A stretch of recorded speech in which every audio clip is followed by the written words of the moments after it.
mucha gente se empezó a comprar el T-Runner para introducirlo en lo que es la estética facial. De hecho, hoy yo nombré que utilizo para el Photona 4D el S30, ¿no? Es el T-Runner con el spacer corto. Y lo hago con el fenómeno de hiperstacking. Siempre comienzo con eso, luego hago el FRAC 3, luego hago el piano y luego el intraoral y termino. Pero bueno, ayer surgieron, aquí hay una clave que no la... Vale. Ayer surgieron algunas novedades, lo vi también al doctor Gaviria, palabra autorizada, haciendo Smooth Eyes con el T-Runner. O sea que se puede utilizar para el tight scalping y para otras cosas. De hecho, también lo hemos visto para el lip lace, o sea, cuando lo quiero hacer.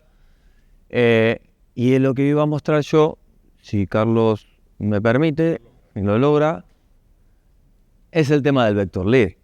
A ver, algo que ocurrió, sobre todo cuando veo muchos protocolos que son creados, y uno de los iniciadores fue Adrián Gaspar, que es el que me ha enseñado la primera vez a hacer el Photona 4D, pero con piezas que ahora creo que ya no existen, con la PC01, ¿te acuerdas que tenía otra que era la R04, que te generaba como un decapado espantoso? Pues ahora fueron evolucionando todas estas piezas y empezamos a agregar la PC03X, que es distinta a la que no tiene el X. Bueno, y el tema de introducir la robótica y mejorar y optimizar el tiempo, porque ¿qué es lo que ocurre? Un Photona 4D no me puede llevar una hora, menos un vector lead. ¿Por qué? Un vector lead, yo quiero generarlo en Foxy Eyes y no puede ser que me lleve 45 minutos pasando en una pieza pequeña que es la PC03X, que son tres pasadas y luego las tengo que hacer en el cuero cabelludo y por último en el párpado superior. Entonces, yo quería plantear para que Montse, Jorge, que utilizan siempre el runner, si realmente hay una optimización del tiempo y del dinero, porque tampoco le puedo cobrar a un vector lead para generarle un Foxy Eye, generarle eso es cobrarle mis 45 minutos trabajados, que encima no siempre yo creo que hay una tasa de satisfacción tan alta con el vector lead. Lo entiendo, Adrián, porque ha creado un protocolo muy bueno, pero a mí me sirve muchas veces para capacitar gente, hay gente que lo utiliza, pero no es de mis tratamientos de elección. Entonces, ahí me empecé a plantear, ¿y por qué no el T-Runner? A ver, si yo puedo optimizar mi tiempo. Entonces, yo lo que estoy utilizando, en mi caso, al principio lo utilizaba en 6.25, pero digo, si la pieza PC03X es de 250, no sé, el tren de pulso del Smooth, yo creo que es 250. Entonces lo puede bajar a 250 y hacer 3 pasadas en hyperstacking, ¿vale? En la frente con anestesia, haciendo los masajitos, hidratando la piel y todo lo que sabéis del vector lead. Ahora, puedo hacer una sola pasada también con 6.25. Es muy potente, a ver, es que duele. Pero con el spacer corto, vale. Sí, lo que no le encuentro una diferencia, hasta que ayer lo vi a Jorge hacer un Smooth Eye sobre el ojo, con un runner, que me llamó mucho la atención, porque hay que entender también que a mayor tiempo de entrega, 6.25 también hay mayor penetración. Por eso está creado el runner, para tratar un abdomen. ¿Se entiende lo que digo? Vale. O sea, por un lado, la parte frontal la trato con el T-Runner o el T-Runner, le bajo un poco siempre los julios, trato de usar el STP más o menos cerca de 100, luego hago el esquema normal del cuero cabelludo, pero hago entre 1 a 3 pasadas, de acuerdo a mi tiempo. Y por último, el párpado superior, una pasada. ¿Qué es lo que opinas? ¿Qué es lo que opináis vosotros dos con el T-Runner? ¿Lo usáis para esto? Bueno, ciertamente ayer alguien me preguntaba que por qué estaba haciendo el facial con el distanciador de cuerpo. Y yo le dije, es que la verdad que no sé por qué Photona hizo el de cara. Porque cuando yo presenté esto eso fue en el 19, que empecé a meterle caña al 6.25 y al 1.25 en facial, y empecé a trabajar lo que eran las patas de gallo. ellos decían que el video estaba muy bonito, pero que el T-Runner no se veía por el distanciador del cuerpo. Y entonces lo que hicieron fue hacer un adaptador más pequeño que me iba a llevar un cuadro más pequeño. La experiencia que tengo cuando lo empecé a poner en labios y en los ojos es que el cuadro pequeño no crece, pero el cuadro grande se hace pequeño. Entonces puedo llegar y adaptarme con el cuadro grande al párpado o al ojo como quiero, y de una vez cubro párpado superior, párpado inferior y patas de gallo en un solo rectángulo, en un solo escáner, en vez de agarrar el pequeño y usar párpado inferior, párpado superior y el otro. O sea, lo que haces es usar el escáner para achicar el cuadrado. Para buscar el joystick. El joystick para poder usarlo de esa manera. Las ventajas que vimos ayer en esa práctica que la paciente quería Smooth Eye, a diferencia de la segunda, era que yo llegué y les hice el protocolo de la pieza de mano y empezamos 1, 2, 3, 4, 1, 2, 3, 4, las 3 líneas arriba, 2 líneas superiores, etcétera, etcétera. Y llegamos y sacamos una conclusión. Son 5 líneas, 5 spots, son 4 pases, son 4 spots, son más o menos 400 disparos en una regla matemática muy sencilla. Y entonces le dije, fíjense, ¿cuánto tiempo nos tomó? Perfecto, voy a poner mi escáner en el otro ojo, voy a hacer 4 pasadas con las 4 stacks, etcétera, etcétera, o con la misma cantidad de energía. Cuando verificamos y empezamos a disparar, habían 5 luces cayendo al mismo tiempo. Y 5 luces. Y yo les decía, son 5 piezas de mano en un solo momento. Cuando terminamos al mismo tiempo que terminé usándolo en el otro ojo, habíamos hecho el triple de los ejercicios. Pasamos de 300 a 900 disparos con lo que decía Monse, el sacrificio de la energía que ya no estaba con unos disparos muy enérgicos, pero con mucha sobreposición, con mucho stacking. Entonces, en vez de tener un depósito de 10, tenía 10 depósitos de 1, Claro. que lo hace mucho más confortable y es mucho más rápido, mucho más sostenible, y por eso lo estábamos haciendo ahí.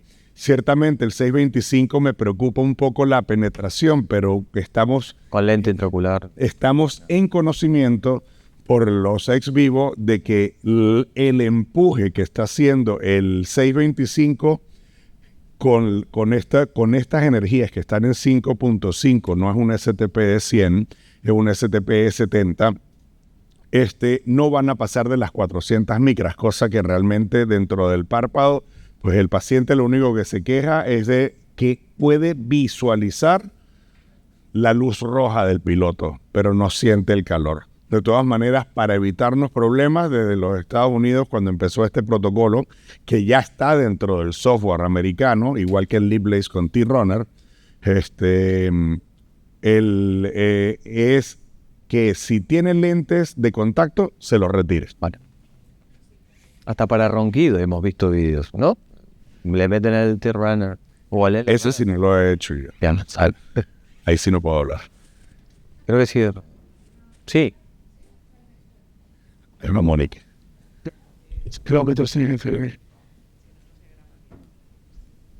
Sí, a mí me preocupa lo de la córnea, y me preocupa bastante, porque yo sí he tenido un caso. O sea, he tenido un caso de queratitis bilateral por calor, haciendo en smooth. Entonces, ¿qué pasa? Pues que son 2-3 días que la paciente siente unos picores horribles, que a base de hidratación se le va a quitar todo, no va a pasar nada, pero entre 3 días y 7 días se acuerda de ti a diario, cada segundo. Entonces, me preocupa un poquito el calor.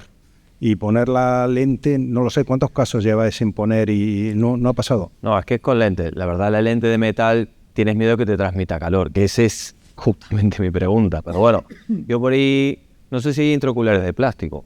Sí, ahí. Sí, se utilizan Ahí ya en cirugía. En cirugía, cuando utilizas el bisturí eléctrico, son de plástico y son muy fáciles yo creo que son hasta más sencillas que las metálicas. Yo usaría Entonces, hay 3 tamaños. Al comprarlas, tener cuidado que hay 3 tamaños de las de plástico. aquí no debería ser de color. Bueno, en realidad el color no interfiere, pero bueno. No. Vale. Algo que les iba a comentar también acerca del software. El software que tienen ustedes habla de dos tipos de planteamiento en el momento de hacer Smooth Eye. Aún todavía no tienen el T-Runner. El T-Runner fue incorporado en la versión americana. Supongo que es porque lo entreno yo. Pero viene ahorita en la nueva actualización. Supongo que tendrán que llamar a Carlos y el servicio técnico para que empiece a mover esto. Mira la cara de Carlos. Vaya follón que lo acabo de meter. Pero las dos modalidades que actualmente tienen, uno dice stacking y el otro dice smoothing.